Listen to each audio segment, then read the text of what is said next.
রিজিকের মালিক নাকি আল্লাহ, সবসময় শুনতাম এই কথাটি, আর তার প্রমাণস্বরূপ পেলাম এই স্বামী স্ত্রী দুজনকে।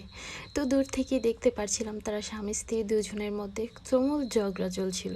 কী নিয়ে কিছুই বুঝতে পারছি না, কিন্তু আমার কেন জানি মনে হলো তাদেরকে কিছু টাকা দিতে। তো যে কথা সেই কাজ, তো তাদেরকে অনেকক্ষণ ধরে ডাকতেছিলাম কিছু টাকা দেওয়ার জন্য, কিন্তু তারা শুনতে পারছিল না আমার ডাকগুলো।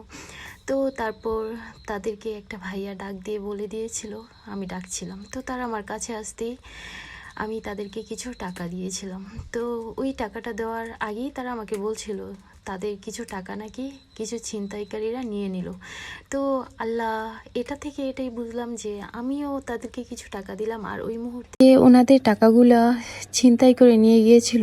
তো আল্লাহ তাদেরকে হেদায়েত দিক, এই কাজটি তার মোটেও ঠিক হয়নি, আল্লাহ হেদায়েত দিক। তো পারলে কাউকে সাহায্য করুন আপনার সামর্থ্য অনুযায়ী, কারো রিজিক মেরে খাওয়ার চেষ্টা করবেন না। আল্লাহ ছাড় দেন কিন্তু ছেড়ে দেন না।